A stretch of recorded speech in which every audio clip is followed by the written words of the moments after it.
Assalamualaikum warahmatullahi wabarakatuh. Saya Rizky Dwi Kiananto dari kelompok 6. NIM saya 060321050.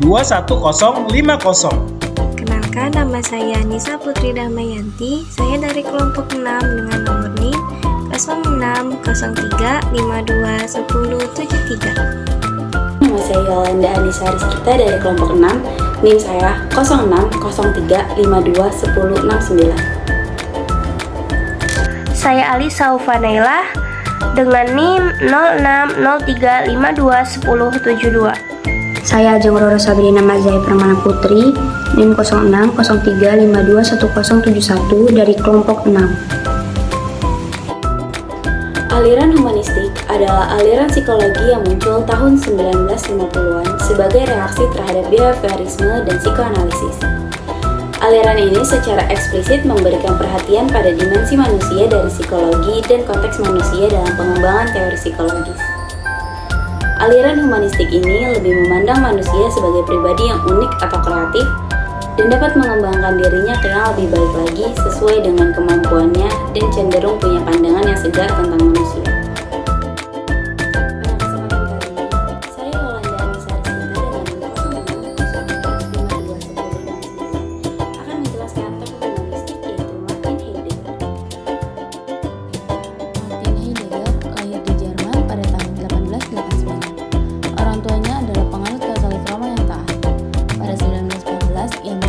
Doktor dengan dalih tentang psikologi arus yang menyoroti peran proses mental. Pada 1920-an, dia bekerja sebagai profesor filsafat di Universitas Marburg dan kemudian di Universitas Freiburg. Pada 1927, Heidegger menerbitkan buku yang berjudul Being yang Tuhan. Pada 1933, Heidegger diangkat sebagai rektor Universitas Freiburg. Heidegger meninggal pada tahun 1976 di kota Freiburg.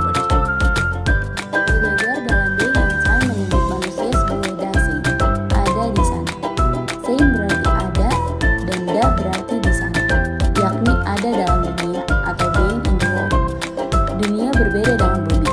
Dunia adalah konsep pemikiran yang berhubungan dengan benda atau manusia lainnya. Sedangkan bumi sebagai kata benda berarti sebuah hal yang diam dan berarti sebuah tempat. Contohnya, dunia artis, dunia kesehatan, dunia perekonomian, dan sebagainya. Hal ini menandakan bahwa dunia dancing berada pada temporalitas tertentu. Heidegger menyatakan bahwa untuk memahami ada terlebih dahulu memahami yang memikirkan ada, yaitu manusia. Satu-satunya yang dapat memikirkannya hanyalah manusia melalui tindak kesadaran. Artinya, manusia menyadari keberadaannya, berbeda dengan hewan yang tidak mempunyai kesadaran. Hewan tidak menyadari keberadaannya di dalam dunia. Heidegger berkata, keduniawian merupakan konsep ontologis yang menandai struktur konstitutif ada dalam dunia. Heidegger menyebutkan bahwa manusia ada dalam dunia, menemui ruang keduniawian yang radikal, yakni dunia keseharian. Sekian penjelasan dari saya, kurang lebihnya mohon maaf. Assalamualaikum, saya Ajeng Roro, NIM 0603521071. Pada kesempatan kali ini, saya akan menyampaikan biografi serta teori dari salah satu tokoh psikologi humanistik, yaitu Charlotte Burger. Charlotte Burger lahir di Berlin pada tanggal 20 Desember 1893. Ia adalah anak pertama dari dua bersaudara. Dia menerima gelar sarjana dari Universitas Berlin. Dan untuk studi pasca sarjananya, ia belajar di Universitas Munich, di mana ia bertemu dengan suaminya Karl Buchler, dan mereka menikah di tahun 1916. Charlotte Burger meninggal pada tanggal 3 Februari 1974. Berikut ini adalah kontribusi Charlotte Buchler terhadap psikologi. Bersama dengan Abraham Maslow dan Carl Roger, Buchler membantu mengembangkan psikologi humanistik. Berbeda dengan psikoanalisis maupun behaviorisme, psikologi humanistik menekankan dorongan manusia yang kuat untuk menuju aktualisasi diri. Hal ini terjadi melalui proses perkembangan yang menuntut terpenuhinya kebutuhan dasar seseorang sebelum dapat mengaktualisasikan diri. Adapun prinsip-prinsip inti dari psikologi humanistik, yaitu yang pertama, keberadaan manusia terjadi dalam konteks manusia yang unik, serta dalam ekologi kosmik yang besar. Kedua, manusia memiliki kehendak yang bebas. namun pastinya harus mengikutsertakan tanggung jawab. Yang ketiga, manusia sama-sama sadar diri dan sadar akan kesadaran ini. Ini adalah fitur kunci dari kesadaran. Keempat, manusia memiliki niat, tujuan, dan sadar bahwa mereka bisa merubah peristiwa masa depan. Kreativitas, pencarian makna, dan nilailah yang memainkan peran kunci dalam kehidupan manusia. Yang terakhir, manusia lebih besar dari jumlah bagian-bagiannya. Psikologi humanistik adalah filosofi yang secara eksplisit anti-reduksionis.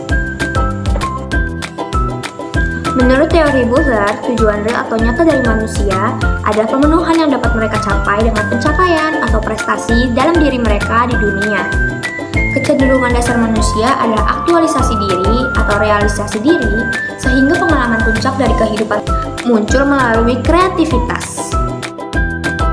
Buhler pun menekankan peran aktif yang manusia mainkan melalui inisiatif mereka sendiri dalam memenuhi tujuan. Fase 1 yaitu 0-15 tahun dengan fase perkembangan pertumbuhan biologis progresif, anak di rumah, hidup berpusat pada kepentingan yang sempit yaitu sekolah dan keluarga. Fase kedua 16-27 tahun dengan fase perkembangan pertumbuhan biologis lanjut yaitu kedewasaan seksual dengan perluasan aktivitas dan penentuan diri yaitu dengan contoh meninggalkan keluarga, memasuki kegiatan independen dan relasi personal. Fase ketiga 28-47 tahun dengan fase perkembangan stabilitas biologis dengan periode puncak yaitu periode yang lebih baik dari pekerjaan profesional dan kreatif dan banyak hubungan personal dan sosialnya. Fase keempat 48-62 tahun dengan fase perkembangan kehilangan fungsi produktif, penurunan kemampuan, penurunan dalam aktivitas, kehilangan personal, keluarga, ekonomi, dan transisi ke fase ini ditandai oleh krisis psikologis dengan periode introspeksi. Fase kelima 63 tahun dan 63 tahun ke atas dengan fase perkembangan penurunan biologis, meningkatnya penyakit, pengunduran diri dari profesi, penurunan dalam sosialisasi, tapi meningkat dalam hobi, dan pencarian individu dengan yang dimaksud periode retrospeksi, perasaan pembunuhan, atau kegagalan. Sekian dari saya, kurang lebihnya mohon maaf. Wassalamualaikum warahmatullahi wabarakatuh. Pada kesempatan kali ini saya akan menjelaskan salah satu psikologi humanistik yaitu Aldous Huxley. Biografi Aldous Huxley. Aldous Huxley adalah penulis yang dihiasi banyak sekali pandangan kontroversial, futuristik, sehingga menyita perhatian besar, termasuk sastra, non-sastra, akademik, bahkan sekedar masyarakat penikmat seni. Lahir dari pasangan Leonard Huxley, pakar zoologis dan botanis terkenal. Huxley kecil tumbuh di lingkungan yang akan intelektualitas dan kreativitas. Hingga dewasa, pemikiran petualang religi yang brilian sekaligus mengundang banyak pro kontra ini membuat sosok Aldous Huxley dianggap sebagai besar kalangan sebagai anggota keluarga Huxley yang paling berhasil. Pandangan terhadap psikologi. Huxley Robert 1975 menekankan adanya pendidikan non-formal yang juga harus diajarkan kepada siswa. Pendidikan non-formal bukan berwujud pelajaran senam, sepak bola, bernyanyi, ataupun menari, melainkan hal-hal yang bersifat di luar materi pembelajaran, dengan tujuan menumbuhkan kesadaran seseorang. Proses pendidikan non-formal dimulai sejak usia dini sampai tingkat tinggi. Betapapun agar seorang bisa mengetahui makna hidup dalam kehidupan yang nyata, mereka harus membekali dirinya dengan suatu kebijakan hidup, kreativitas, dan mewujudkan dengan langkah-langkah yang bijaksana. Dengan cara ini, seseorang akan meningkatkan kehidupan yang nikmat dan penuh arti. Berbekal pendidikan non-formal, seseorang akan memiliki banyak strategi untuk lebih tenang dalam menapaki hidup karena memiliki kemampuan untuk menghargai setiap pengalaman hidupnya dengan lebih menarik. Akhirnya, apabila setiap manusia memiliki kemampuan ini, akan menjadi sumbangan yang berarti bagi kebudayaan atau moral kemanusiaan. Berikut adalah sumber-sumbernya. Mungkin hanya itu saja yang bisa saya sampaikan. Kurang lebihnya mohon dimaafkan. Terima kasih. Nama saya Yolanda Risa Rizkita, NIM 0603521069, akan menjelaskan tokoh humanistik yaitu Gordon Allport. Gordon Willard Allport lahir pada 11 November 1897 dari pasangan John Edward Allport dan Nellie Wise Allport sebagai anak bungsu dari 4 bersaudara. Lahir di Indiana, tetapi dibesarkan di Cleveland di mana ia mendapat pendidikan awal di sekolah-sekolah negeri. Kepribadian manusia menurut Allport adalah organisasi yang dinamis dari sistem psikofisik dalam individu yang turut menentukan cara-caranya yang unik atau khas dalam menyesuaikan diri dengan lingkungannya. Kemudian, Allport juga berpendapat bahwa kepribadian yang neurotis dan kepribadian yang sehat merupakan hal yang mutlak terpisah. Namun dalam hal ini yang menjadi kelebihan Allport adalah tentang antisipasi. Dalam teori Allport, antisipasi adalah penting untuk menentukan siapa dan apakah kita ini dalam membentuk identitas diri kita. Allport mengemukakan bahwa fungsi diri atau fungsi ego seperti perasaan jasmania, identitas diri, harga diri, perluasan diri, rasa keakuan, pemikiran rasional, gambaran diri, usaha proprium, gaya kognitif, dan fungsi mengenal. Fungsi-fungsi itu bersama disebut sebagai proprium. Proprium itu tidak dibawa sejak lahir, melainkan berkembang karena usia. Kualitas kepribadian yang matang menurut Allport sebagai berikut. Yang pertama, extensive sense of self, yaitu kemampuan berpartisipasi dan menikmati kegiatan dalam jangkauan yang luas, kemampuan diri dan minat-minatnya dengan orang lain beserta minat mereka, kemampuan merencanakan masa depan seperti harapan dan rencana. Yang kedua, hubungan hangat atau akrab dengan orang lain, yakni kapasitas intimasi atau hubungan kasih dengan keluarga dan teman, dan compassion, pengungkapan hubungan yang penuh hormat dan menghargai dengan setiap orang. Yang ketiga, penerimaan diri, yakni kemampuan untuk mengatasi reaksi berlebih hal-hal yang menyinggung dorongan khusus, misal mengolah dorongan seks, dan menghadapi rasa frustasi, kontrol diri, dan pesan proporsional. Yang keempat, pandangan-pandangan realistis, keahlian, dan penugasan, yakni kemampuan memandang orang lain, objek, dan situasi, kapasitas dan minat dalam penyelesaian masalah, memiliki keahlian dalam penyelesaian tugas yang dipilih, mengatasi berbagai persoalan tanpa panik, mengasihani diri, atau tingkah laku lain yang merusak. Yang kelima, objektifikasi diri, insight, dan humor, yakni kemampuan diri untuk objektif dan memahami tentang diri dan orang lain. Humor tidak sekedar menikmati dan tertawa, tapi juga mampu menghubungkan secara positif pada saat yang sama, pada keganjilan dan absurditas diri dan orang lain. Yang keenam, filsafat hidup. Ada latar belakang yang mendasari semua yang dikerjakannya yang memberikan tujuan dan arti. Untuk memahami orang dewasa, kita membutuhkan gambaran tujuan dan aspirasinya. Tidak semua orang dewasa memiliki kedewasaan yang matang. Bisa saja seseorang melakukan suatu hal tanpa tahu yang ia lakukan. Dalam karya utamanya mengenai personality, psychological interpretation pada tahun 1937 dan becoming pada tahun 1955, menekankan pada individualitas, dunia individual dan keunikan dari kepribadian serta menampilkan suatu gambar dari orang yang tidak didominasi oleh pleasure pain principle maupun oleh skema stimulus response. Sekian penjelasan singkat dari saya mengenai tokoh Gordon Allport. Kurang lebihnya mohon maaf. Wassalamualaikum warahmatullahi wabarakatuh. Assalamualaikum warahmatullahi wabarakatuh. Saya Rizky Dwi Kiananto dari kelompok 6. Kali ini saya akan menceritakan sedikit tentang Carl Rogers dan pemikirannya. Carl Ransom Rogers dilahirkan pada tanggal 8 Januari 1902 di Oak Park, Illinois, pinggiran kota Chicago. Ayahnya, Walter A. Rogers, seorang pekerja teknik sipil, dan ibunya Julia M. Cushing, seorang ibu rumah tangga dan seorang Kristen Pantekosta yang taat. Carl adalah anak keempat dari 6 bersaudara. Cole mendapatkan gelar Master of Arts pada tahun 1928 serta gelar PhD 3 tahun kemudian di Teachers College, Columbia University. Saat menyelesaikan pekerjaan doktoralnya, dia terlibat dalam studi anak di Society for the Prevention of Cruelty to Children di Rochester, New York. Dari tahun 1935 sampai 1940, ia mengajar di University of Rochester dan menulis The Clinical Treatment of the Problem Child pada tahun 1938 yang berdasarkan pengalamannya saat bekerja dengan anak-anak bermasalah. Atas kontribusinya terhadap psikologi, ia dianugerahi Award for Distinguished Scientific Contribution pada tahun 1956 serta Award for Distinguished Professional Contribution oleh American Psychological Association pada tahun 1972.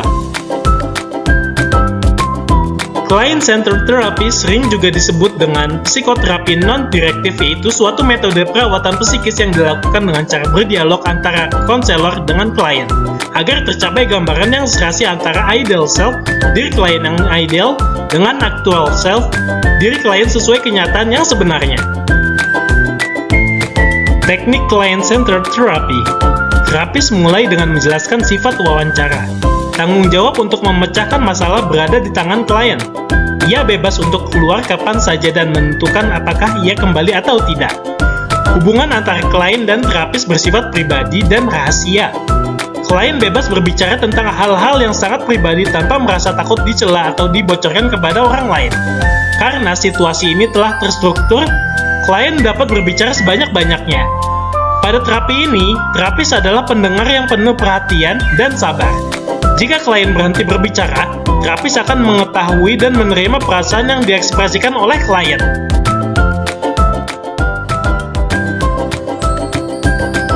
Kemudian, tujuan client-centered therapy.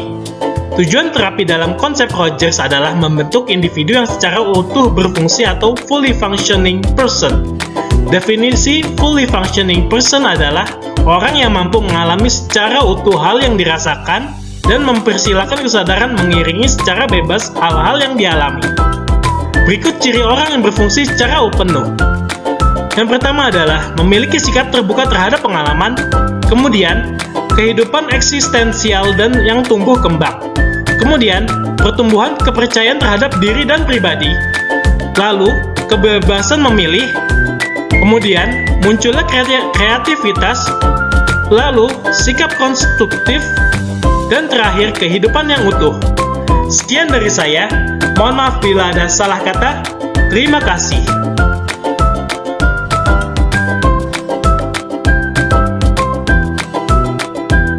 Warahmatullahi wabarakatuh. Perkenalkan, nama saya Nisa Putri Damayanti. Saya dari kelompok 6 dengan nomor NIM 0603521073. Saya akan mempresentasikan seorang tokoh psikologi humanistik yang bernama Abraham Harlow Maslow. Maslow menjadi pelopor aliran humanistik psikologi yang terbentuk pada sekitar tahun 1950 hingga 1960-an. Pada masa ini, ia dikenal sebagai kekuatan ketiga di samping teori Freud dan behaviorisme. Maslow menjadi profesor di Universitas Brandeis dari tahun 1951 hingga 1969 dan menjabat ketua Departemen Psikologi selama 10 tahun. Disinilah ia bertemu dengan Kurt Goldstein yang memperkenalkan ide aktualisasi diri kepadanya dan mulai menulis karya-karyanya sendiri. Di sini ia juga mulai mengembangkan konsep psikologi humanistik. Ia menghabiskan masa pensiunnya di California sampai akhirnya ia wafat karena serangan jantung pada tanggal 8 Juni 1970. Sebelum itu, pada tahun 1967, Asosiasi Humanis Amerika menganugerahkan gelar Humanist of the Years. Teori humanistik dan aktualisasi diri. Abraham Maslow dikenal sebagai pelopor aliran psikologi humanistik. Maslow percaya bahwa manusia bergerak untuk memahami dan menerima dirinya sebisa mungkin. Teorinya yang sangat terkenal sampai dengan hari ini adalah teori tentang hierarchy of needs atau hierarki kebutuhan. Kehidupan keluarga dan pengalaman hidupnya memberi pengaruh atas gagasan-gagasan psikologisnya. Setelah Perang Dunia Kedua, Maslow mulai mempertanyakan bagaimana psikolog-psikolog sebelumnya tentang pemikiran manusia. Walau tidak menyangkal sepenuhnya, namun ia memiliki gagasan sendiri untuk memiliki jalan pikir manusia. Dalam teori kebutuhan Maslow, ketika kebutuhan dasar manusia sudah terpenuhi, maka kebutuhan berikutnya menjadi dominan. Dari sudut pandang motivasi, teori tersebut mengatakan bahwa meskipun tidak ada kebutuhan yang benar-benar dipenuhi, sebuah kebutuhan yang pada dasarnya telah dipenuhi tidak memerlukan motivasi lagi. Hierarki kebutuhan Abraham Maslow yaitu ada 5. Yang pertama, kebutuhan fisiologis atau dasar. Yang kedua, kebutuhan akan rasa aman. Yang ketiga, kebutuhan untuk dicintai dan disayangi. Yang keempat, kebutuhan untuk dihargai. Dan yang terakhir ialah kebutuhan untuk aktualisasi diri. Maslow menyebut 4 kebutuhan mulai dari kebutuhan fisiologi sampai kebutuhan harga diri dengan sebutan homeostatis, kemudian berhenti dengan sendirinya. Maslow memperluas cakupan prinsip homeostatik ini kepada kebutuhan-kebutuhan tadi, seperti rasa aman, cinta, dan harga diri, yang biasanya tidak kita kaitkan dengan prinsip tersebut. Maslow menganggap kebutuhan-kebutuhan defisit tadi sebagai kebutuhan untuk bertahan. Cinta dan kasih sayang pun sebenarnya memperjelas kebutuhan ini sudah ada sejak lahir, persis sama dengan insting. Meta kebutuhan dan meta petalogi. Menurut Maslow, meta kebutuhan untuk mengaktualisasikan diri terdiri dari kebenaran, kebaikan, keindahan atau kecantikan, keseluruhan atau kesatuan, dikotomi, transendensi, berkehidupan yaitu berproses, berubah tetapi tetap pada esensinya, keunikan, kesempurnaan, keniscayaan, penyelesaian, keadilan, keteraturan, kesederhanaan, kekayaan yaitu banyak variasi, majemuk, tidak ada yang tersembunyi, semua sama penting, tanpa susah payah yaitu santai, tidak tegang, bermain, fun, rekreasi, humor, dan yang terakhir ialah mencukupi diri sendiri.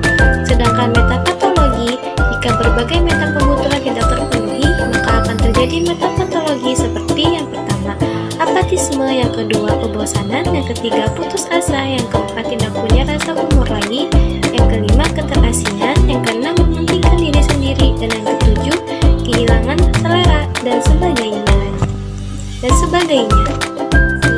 Seorang tokoh psikologi humanistik yang bernama Abraham Harlow Maslow. Kurang lebihnya mohon maaf. Wassalamualaikum warahmatullahi wabarakatuh. Assalamualaikum, saya Ajeng Roro Santini Mazai Permana Putri, NIM 0603521071, dan kali ini saya akan membahas biografi dan teori dari salah satu tokoh psikologi humanistik yaitu Rollo. Rollo May adalah seorang tokoh kepribadian yang lahir pada tanggal 21 April 1009 di Ada, Ohio. Ia adalah anak laki-laki pertama dari pasangan Earl Theodore May dan Maddie Boughton May. Kedua orang tua Rollo May terlahir dan dibesarkan di lingkungan yang tidak mengenal pendidikan atau inteligensinya sangat kurang, bahkan bisa dibilang tidak mengenalnya sama sekali, yang membuat Rollo May sendiri tidak mendapatkan pendukung dalam hal inteligensi. Saat dia masih kecil, Rollo May pindah bersama keluarganya ke Marin City, tempat ia menghabiskan sebagian masa kanak-kanaknya di tempat tersebut. Rollo May sempat belajar di Michigan State, yang akhirnya harus terpaksa pindah dan masuk ke Oberlin College di Ohio. Setelah lulus, May pergi ke Yunani di mana dia mengajar di Anatolia College selama 3 tahun. Kemudian ia pergi ke Universitas Columbia di New York, di mana pada tahun 1949 ia menerima gelar PhD-nya untuk pertama kali dalam psikologi klinis yang pernah diberikan oleh universitasnya. Adapun teori serta pemikiran dari seorang Rollo May terus mengakui bahwa ia membuat beberapa asumsi antologis dan filosofi tentang apa artinya menjadi manusia. Pertama, ia mengungkapkan bahwa semua organisme hidup berpotensi pada diri sendiri dan berusaha untuk mempertahankan pusat itu. Ia juga berpendapat bahwa manusia memiliki kebutuhan atau kemungkinan akan keluar dari kepusatan itu untuk berpartisipasi dengan orang lain. Kalau dalam psikoterapi bisa diilustrasikan ketika kita bertemu dengan seorang terapis. Asumsi ontologis ini dapat memberikan kita struktural ilmu kepribadian. Mereka mendahului aktivitas analisis, dan pada gilirannya, kegiatan analisis dapat membantu kita untuk menerangi kita. Ini menunjukkan bahwa manusia adalah objek, dalam artian manusia adalah secara fisik, dan karena itu ada hal-hal yang terjadi pada manusia. Namun, May juga menyatakan bahwa manusia juga sebagai subjek. Manusia tidak secara tiba-tiba dapat berpengalaman melakukan sesuatu tanpa adanya penafsiran dan membuat pilihan mengenai pengalaman tersebut secara tiba-tiba. Orang yang sehat akan menggunakan kebebasannya untuk merangkul kehidupan dan mencapai potensi sepenuhnya. Sekian dari saya, berikut referensi yang saya lampirkan. Kurang lebihnya mohon maaf. Semoga presentasinya bisa menjadi manfaat bagi kita semua. Wassalamualaikum warahmatullahi wabarakatuh. Assalamualaikum warahmatullahi wabarakatuh. Perkenalkan, nama saya Nisa Putri Damayanti. Saya dari kelompok 6 dengan nomor NIM 0603521073. Saya akan mempresentasikan seorang tokoh psikologi humanistik yang bernama Arthur W. Chomsky. Arthur W. Chomsky. Arthur W. Chomsky lahir pada tahun 1912 dan wafat pada tahun 1999.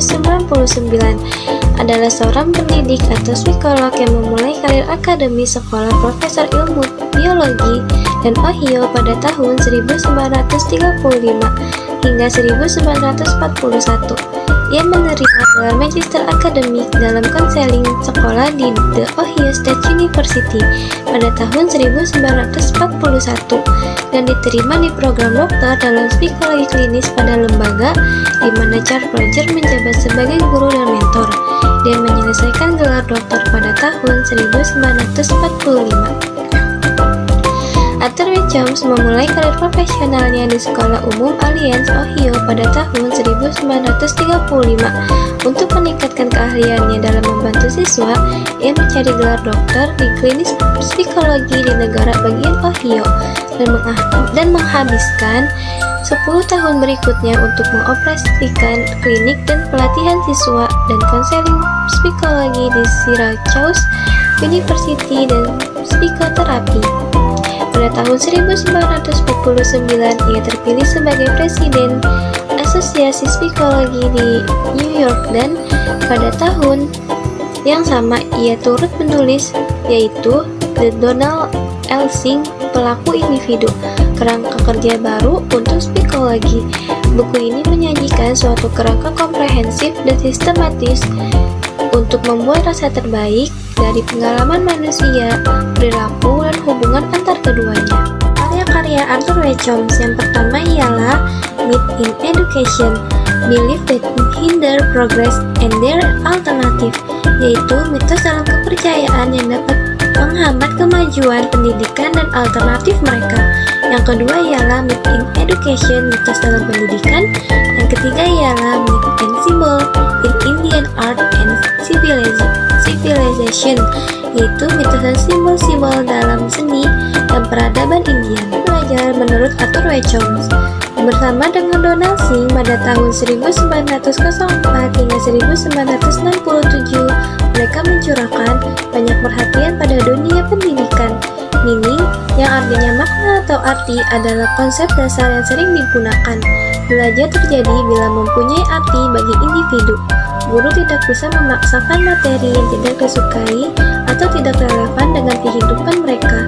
Anak tidak bisa matematika atau sejarah bukan karena mereka bodoh, tetapi karena mereka sebenarnya tidak ada alasan penting harus mempelajarinya.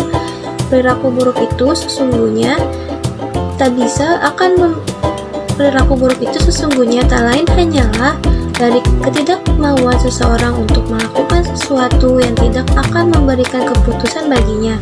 Arthur W. Chomsky berpendapat bahwa banyak guru membuat kesalahan dengan berasumsi bahwa siswa mau belajar apabila materi pembelajarannya disusun dan disajikan sebagaimana mestinya. Chomsky memberikan lukisan persepsi diri dan dunia seseorang seperti dua lingkaran, yaitu lingkaran besar dan kecil. Yang bertitik pusat yang pertama ialah lingkaran kecil adalah gambaran dari persepsi diri dan lingkaran besar adalah persepsi dunia. Dalam teori Arthur W. Chomsky, berikut adalah beberapa cara untuk memberikan kemudahan belajar dan berbagai kualitas fasilitator. Yang pertama ialah fasilitator sebaiknya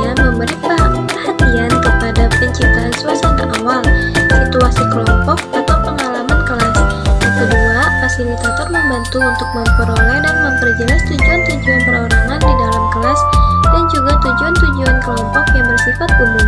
Yang ketiga ialah dia mempercayai adanya keinginan dari masing-masing siswa untuk melakukan tujuan-tujuan yang bermakna bagi dirinya.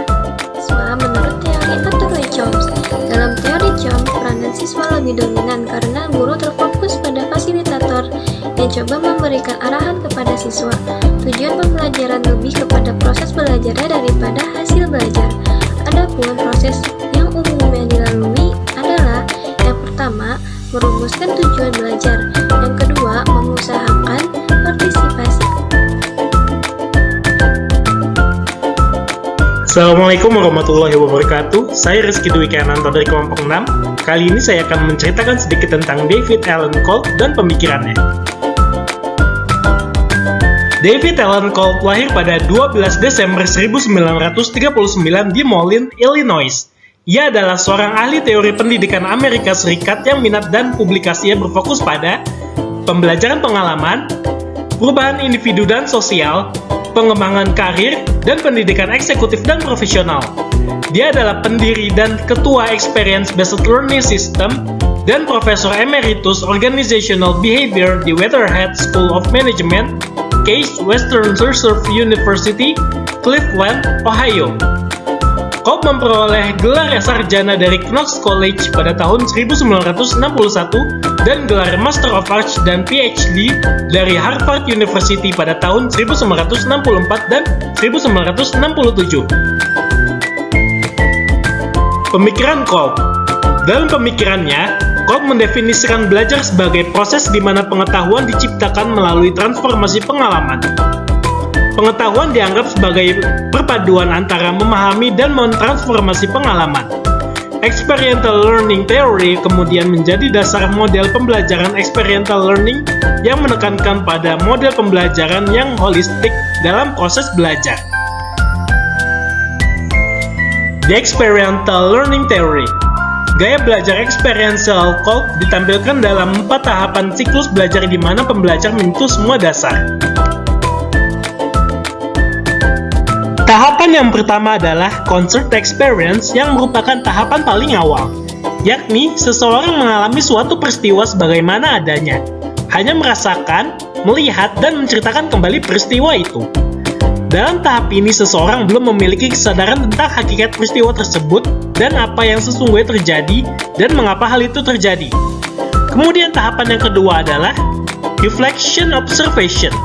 Pada tahap ini sudah ada observasi terhadap peristiwa yang dialami, mencari jawaban, melaksanakan refleksi, mengembangkan pertanyaan-pertanyaan bagaimana peristiwa terjadi dan mengapa terjadi.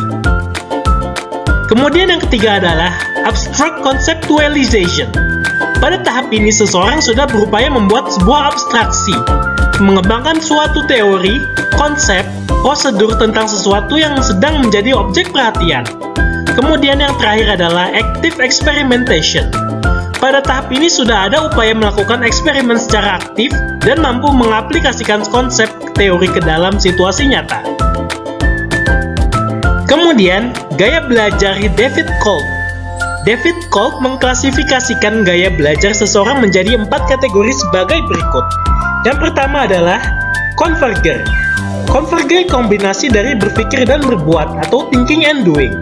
Anak dengan tipe ini biasanya mempunyai kemampuan yang unggul dalam menemukan fungsi praktis dari berbagai ide dan teori.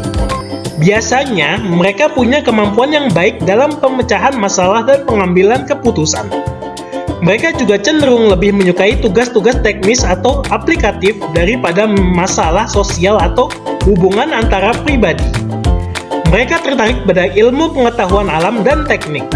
Kemudian yang kedua adalah diverger. Diverger merupakan kombinasi dari perasaan dan pengamatan atau feeling and watching. Anak dengan tipe ini unggul dalam melihat situasi konkret dari berbagai sudut pandang yang berbeda, dan kemudian menghubungkannya menjadi suatu kesatuan yang utuh.